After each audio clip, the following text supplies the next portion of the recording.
The network marketing industry has changed dramatically in the last decade. With the advent of social media, digital marketing, the rise of the influencer, and all the tech platforms that promise something extraordinary, how do you separate the helpful from the hype? Welcome to Beyond the Network Marketing Dream, where authenticity and relationships, simplicity and duplication are at the core of everything we focus on. The fundamentals of building still work. Join us as we go beyond the network marketing dream. Welcome to another podcast. It's Patrick Shaw here, and I am excited to be with Dino and Dani Nedelko. And Dino and Dani are not only founders, I guess co-CEO and of New Hope Global, but they're builders. They're in the field, they're building, they're growing the business, and they started dead in the middle of the pandemic, October 2021. So guys, it is lots of questions for you both. It's great to have both of you on the podcast today. Welcome to the show. Thank you. Thanks for having us here. Thank you so much. So give us a little couple's backstory, okay? So you're building the business together. I've been married 26 years and have always worked from home in all the different businesses. It takes a special skill and a talent. Tell us, how long have you been married and children? What's that situation? Well, like you said, it's a great way to be able to, first of all, to come together that way and work on something together, like on a company like that, because it just makes a difference when you are basically focused on this part, like you have the same vision and you're being able to do that, from morning till the evening. Other than that, we are all coming from the network marketing space. I've been in this profession for the last 8 years. Dani has been even a little bit longer than me, and we met at one of the events in the Netherlands, in Amsterdam, in a few years ago. And after that, that's how it started. And now we are married for over a year already, been together for like 3 years or so. So that's what it is. It's interesting. Awesome. And an amazing journey. And so what inspired you to launch your own company, a big endeavor? What inspired you to do that? I think that as Dino was saying, we both met in the network marketing arena, and we both had different experiences from different companies, and actually we saw that there were so many different aspects that we really enjoyed, but there were some of them that we really didn't like, and we wanted to really have some sort of a change.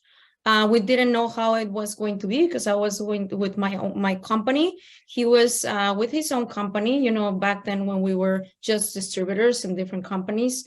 But those conversations started, and then we looked into several opportunities. We actually co-founded another company, which is still going, and it's successful. And we decided that we wanted to go into another realm and another area, which you as an investor or as an entrepreneur always want to have something specific tailored to your own dreams and your own ideas. So we came with this idea I believe it was back on May of 2021. So it was like, we've been discussing, but we didn't really land the idea until that time. Then, we started looking into different projects, products, and then we ended up designing 7 different products. And we have already launched 2 of them, which are, food supplements. And along the way, we had the vision to see many of the things we did not like. And I'm going to let Dino discuss some of those things that we really wanted to see and have a change and give hope for some people that in the industry, not everybody, because there's a lot of people that are very happy in their companies, but there are some people that go through really bad experiences, like, we have been in the past. Yeah. Well, I would just say, probably this was the major thing, Patrick, on this journey so far. I started in this profession back in 2015. and had the, really, I would say a huge learning curve, but also like, I would say a lot of success on it, and being able to absolutely, travel all around the world. Went to 50 different countries, had my teams, like one of the biggest teams was in Africa, for example, along with like Europe and North America and so on.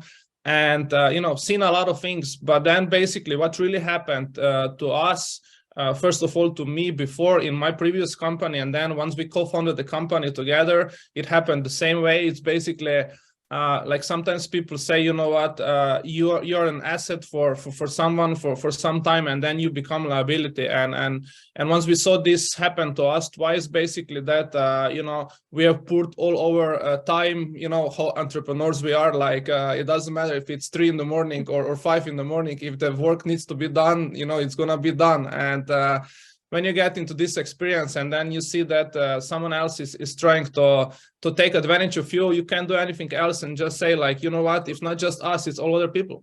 So we don't want to focus on the negative, but what was the liability part? What did you see as you becoming a liability in the organization? Well, the most important thing is that when your vision and your goals and dreams are becoming bigger than might be a company by itself or the specific, like, organization by itself and so on, it's something like sometimes people say, just when you achieve something big, just settle down and just enjoy. Some people say just enjoy the ride, right? But I'm like, you know what? I'm in my 30s. It's like, I wouldn't just like to, like, retire right now and just like do nothing for the next whatever years, right? Like I would like to do more and see where my limits are, right? It's very simple. I want to tell you very simple. Sum it up. He hit the top of the company. He maxed out the comp plan and he couldn't go further. That's the thing, and in my case, it was more an issue of integrity, and also an issue of, making people pay for working with a company, like, changing, compensation plan, changing different things, like, with some products not delivering what it was promised, and so on. So it has a lot to do with, the finance part, but also the integrity, some of the things that we did not like, but we wanted to, like you said, we don't want to focus on the negative. So we said, so what can we do? Because we met with a lot of companies, with different people that said, hey, come and work with us. And we even sat down with different business owners of very respectable big network marketing companies. And we told them, we want these, like Santa Claus list. And they're like, oh, that's really good, but we're probably not going to have that very soon. So different aspects, like focusing on the customers, like focusing on really give them a really good experience, on people that are struggling, like in different countries where we both work very heavily in the past and right now, in Nigeria, Mexico, Latin America, Asia, those places, and maybe some parts of Europe as well, where the income level for some people is, in Asia, in some of the countries have been working on the Philippines and, Vietnam, their income is like $80. So for me to get like an auto ship, to bring an auto ship, like forced auto ship. Right, you wrote about that, and being able to charge those people so much on a monthly basis, and they simply can't. So tell me this, what has been the biggest surprise, positive and negative? What has been the most rewarding or maybe surprise positive aspect that have come out of you two starting your own company and building? Well, I would just tell you very simple. It's like we all understand that you're always going to have like problems and challenges. You just have to decide if you're gonna deal with your own problems and challenges or the problems and challenges of someone else. So we, at the end of the day, we say, you know what? We're just gonna then at least be able to control these problems and challenges, if you want me to say so, into the point. So, that's what it is. So being in control of your destiny, that's been the most rewarding. And then what's been the most surprising part from a negative? Is it managing all the different aspects of the business, or what, so to speak, or the most challenging aspect of it that surprised you a little?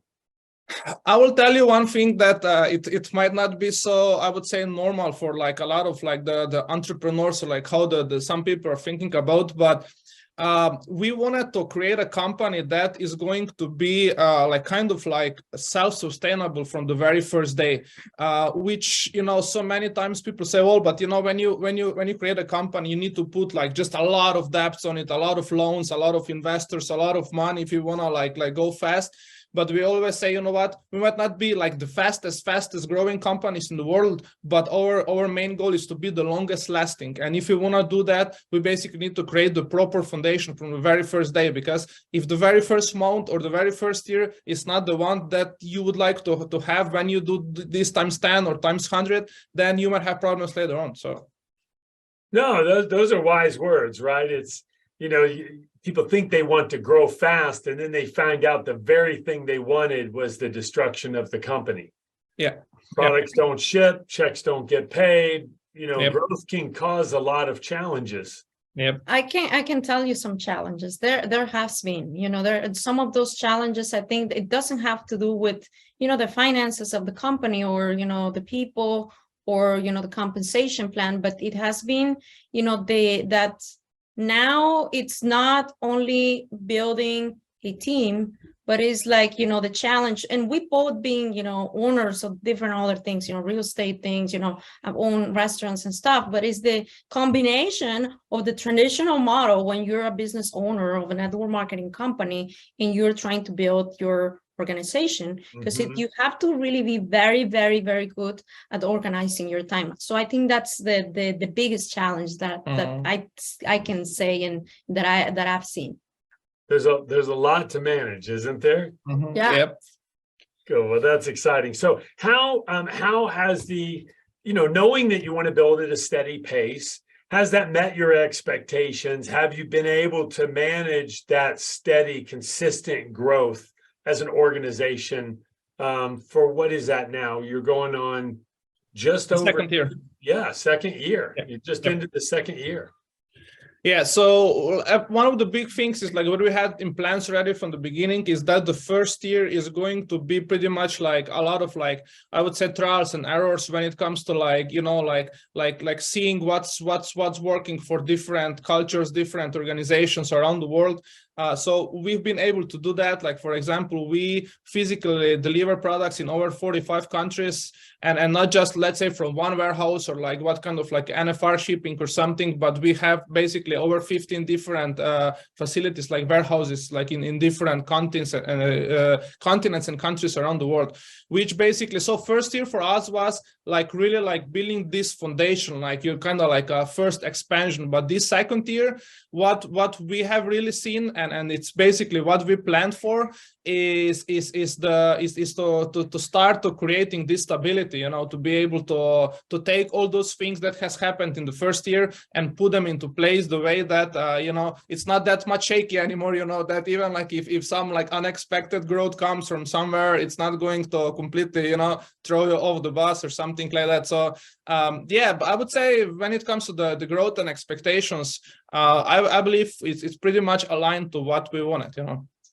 So when you guys started, you know, you're distributors, you're out there building a business, you meet each other, you're only going back a couple of years here, and you decide, hey, we've had these challenges, we want to do our own thing. You've got to find a back-end platform, genealogy, commission engine, structure, marketing. You've got product distribution. You've got to manage all of that, the branding for that. You've still got to recruit and build because it's a brand new company. So you've got to identify leaders.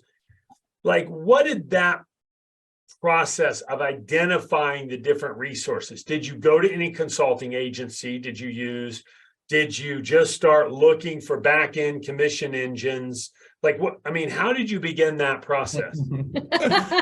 It's not our first company. For me, it's probably my fourth network marketing company that I found, and for Dino as well.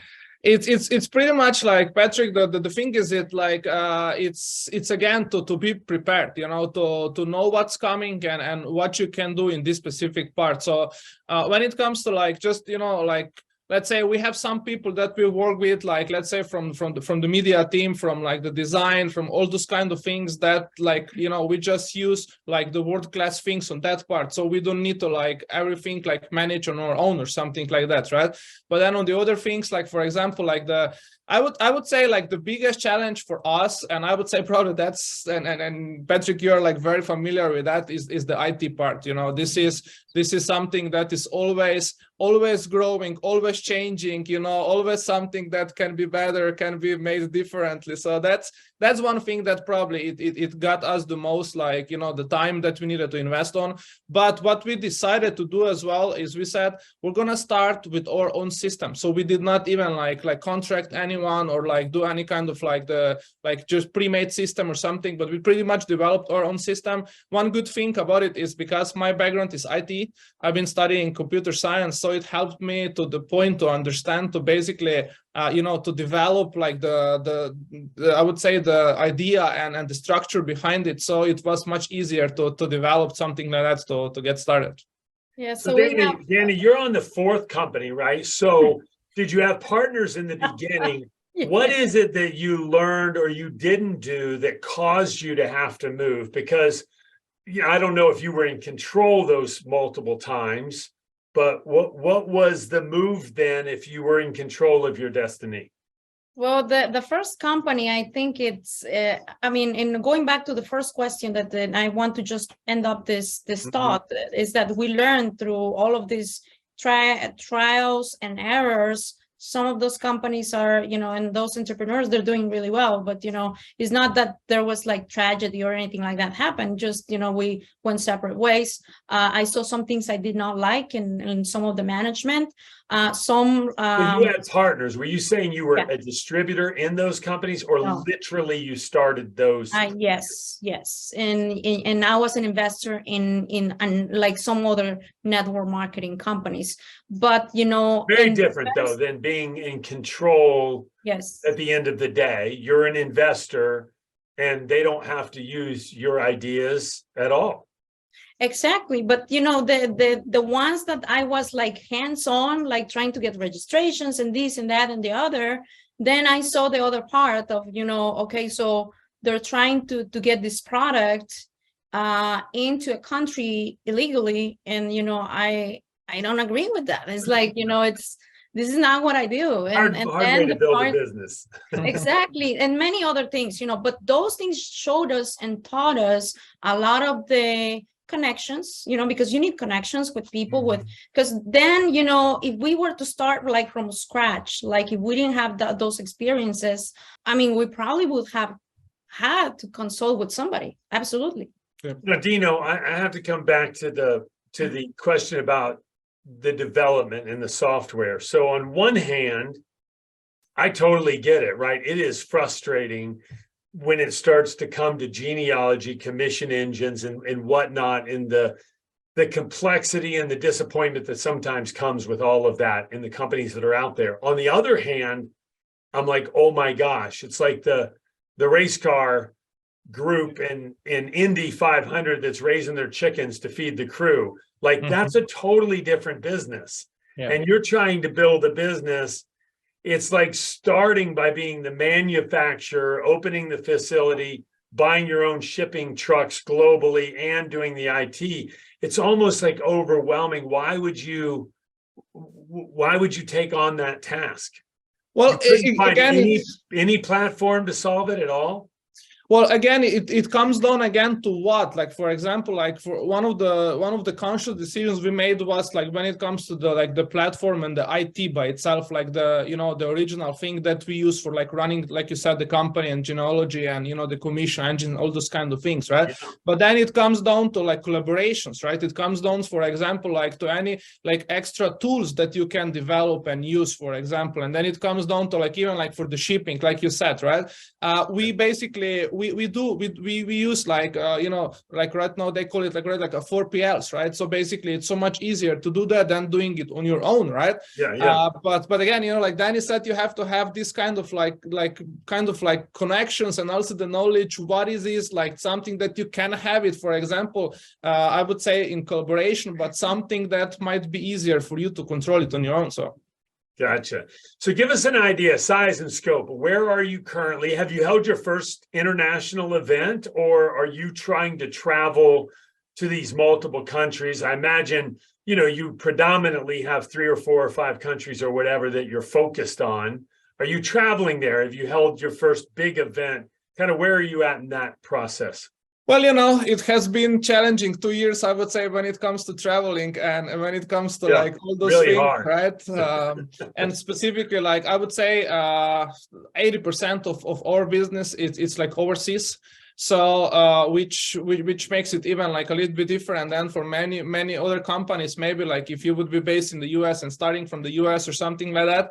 But what we do pretty much, we just learned already from before, that the kind of like combination between online and offline and those things is just like probably the next generation thing to be able to combine these things together. So what we do right now, it's like we have different events. We usually do I would say between every 4 to 6 weeks, we hold an event where we have between 300 to 500. The last time we even have like 900 and something people that attended the event. So it's just like this part, like serving markets where they need extra help, and just on the other side also, of course, doing some international things where everybody comes together. But we've held our very first company event in Europe already. Yeah. So we've traveled like, a couple of times to different markets. Like, you said where there's the most growth, that's, where we have like small meetings or a little bit middle-sized meetings. So yes, we've been traveling. So I love your product first and customer first approach, whether it's the FTC, which doesn't affect you guys nearly as much being overseas, but there is a real value. I mean, I grew up in the industry, sell to recruit, right? And you certainly have that focus. Talk to me a little bit about, are you teaching your team those principles? And then how are you leveraging social media, which, as you know, can be a slippery slope, right? You've got social media, but it's about the relationship and authenticity and duplication and these fundamentals that often fly in the face of what maybe a digital marketer might do, right? How are you balancing that as you build a routine team and teach? So we do a lot of, I think that we can say that we do most of it on social media, like probably 90% of our teachings and strategies and what we have both built is on social media. We mainly focus on like communities, like creating communities and getting people to really connect people with information, with value, with, understanding, even before people purchase our products. It's just something that we heavily teach is to get people into a community. When you say a community, you're talking about once they join the business, is get them all involved as a group in a community, or from a marketing perspective, target specific communities that already exist? No, what I mean is that, first of all, we start with the customers. Like that's like, our main goal is to start with customers. Actually, no one can even start in our company as a partner. Like everybody needs to become a customer first. Yeah, and like if you go to our shop, it's just a shop. It's has nothing to do with network marketing. Although we are like huge fans and we love network marketing and we teach those things, but no one can join without being a customer first. So we develop different groups. We have our customer group where we bring people who have never even purchased our products, and they see the experiences, and our customers go in there and then they post about what they have experienced with our products and in different aspects, and we also try to stay as much on top of compliance, because we understand that we don't want to get into the health claims and all those things. But when people are sharing their experience, if they're sleeping better, if they're feeling better in their health, whatever that is, then different people see where can I get it? So people they actually get their customers on social media. We teach many other strategies, but I think that this is the one that we heavily teach. And then because that's the onboarding of our customers, and then we We get them onboarded by posting, their experiences, and then we guide them to some of them that want to be distributor. But, it is a process. We don't per se come in and, hey, join the business and you're going to make money, and a lot of money. We don't do that. So I'm on your site as an example. I can go there. I can buy the product direct. How do you handle those customers? Assuming I went through and ordered the actual product, filled out my name, I can see there's a buy now button and there's a credit card page. If I buy direct, how do you guys handle that in terms of the trust and the relationship with the field? Well, no one can buy it straight. Like, it's the same thing. It's like everybody have their own link, their own web shop. So basically, if they don't have I must have gone, did I click on your link then? No, it just says newhopeglobal.com/checkout. Yes. Yeah. But it's still gonna be like before you actually do the checkout, you actually need to put the referral inside. Like it's gonna ask you for someone who referred you, like a sponsor. I mean, I'm interested in this because obviously in this retail world, things are changing. Some companies are doing it horribly, and they're violating the relationship. Hopefully you're not doing this, but right? They're violating that relationship and trust that they have with the field by selling direct. And in a couple of the craziest situations, I've seen that there's almost a benefit of buying direct, which is just ludicrous, right? And so you're saying if I go here and I go through the payment process, what if I found out about the product, which does happen, and I don't have a rep? Will you appoint me one, or does that block my purchase? So what we do is basically, if you do not have it, like we don't even allow someone to search for it, basically, which may basically even protect more over all of our distributors or partners. So basically, like, I know that some companies would tell you, like, give you like a search engine. You can even search by cities, by names or something like that. No, we just have like a unique, what we call the username. So not even the full name. So it's very much harder for someone who doesn't know anyone to even come and guess something. Why? Because it's like we want to protect our community as much as we can. Right, that's a big part for us. That's why also, like, right now we have 89% of people that are inside our company are actually just pure customers through this point, right? So, like you said, I've seen some companies even doing like the ads and selling it straight and doing all those different kind of things, which again is, for me, it's like, how do you do this? So what happens if someone comes to us and say, hey, you know what, like, I just really saw this somewhere and I'm really interested in the product and I really don't know anyone, and it's asking me, I need to have someone who referred me. What we do is basically we have what we call like a pool of customers that doesn't have any referral. And what we do with that later on, we do different kind of promotions, different kind of things. So basically we give all these people, in case there's really not much of them, to be honest, like it's talking about tens, not even hundreds, but if it is, what we do is like we basically then give them to someone that either that's through different kind of promotions or like through different, like, let's say, like the geographical part or like the language, because we are so much international. So if someone comes to us, I don't know, and let's say, I don't know, speaks Hungarian, we might as much try to connect them with someone from Hungary, right? Because it's going to be much easier, and not just easier, but also it's going to be more beneficial for them, right? To maybe sometimes even in the future have more success in building a business if they want to do so. And it's very rare this case, because we hardly get like people to ask these questions, because we don't do ads. Like as a company, we don't do those things. We have a lot of respect for our field, and we don't teach those things either. I'm not saying that if anybody hearing this podcast that is doing it, that is wrong, but we just are doing what is duplicatable, what anybody can do, and what works. That's it. That's awesome. Well, Dani, Dino, it has been awesome, and I think it's inspirational. There are top leaders that we have that come to the call, and enterprises as well. But for those top leaders, for those people that say, I want to steer my own ship, I want to build a business. And there's some people that may be looking for a home as well. And you guys, it sounds like you've done an incredible job with New Hope Global. I hope people find that inspiring. I certainly do. I think it's very cool. And it's great being with you guys today. Any last thoughts before we wrap up? Well, first of all, I would just say thank you for inviting and having us here. It's always great to have a discussion and being able to share some things.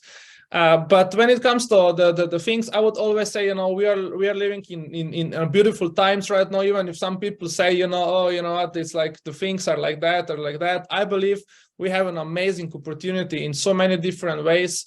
And, it's just about everybody. I hope those who are listening, this podcast are listening for, to get some inspiration, motivation, and some knowledge, skills, and ideas to be able to go through and be better every single day. And I guess that's one of the main purposes why we are here and being able to provide and serve other people. So I would just say, everybody, just encourage everybody to keep following your dreams, keep growing, keep getting better, because, our time in this earth is very, in this world is very limited. And, we just have to take the best and do the best as we can. That's right. Yeah. Go ahead. What were you going to say, Dani? No, I was going to say thank you for having us, and for your audience, just keep on going. This is a better way for sure. If you're looking for company, or if you're in network marketing, if you don't quit, if you follow the systems that they're teaching you in your company or with your uplines, you will succeed, because, there are proven records of success for those that, are leading the way in our industry. So this is a really great way for you to maybe get out of a situation you're in, or, start a career. And if somebody wants to reach you guys directly, how do they do that? I think social media will be the best. Dani Nedelko, that's my handles, both on Facebook. Nedelko, Nedelko. That's correct. Awesome. Well, it's been fantastic being with you guys today. Thank you so much. Thank you. Thank you so much.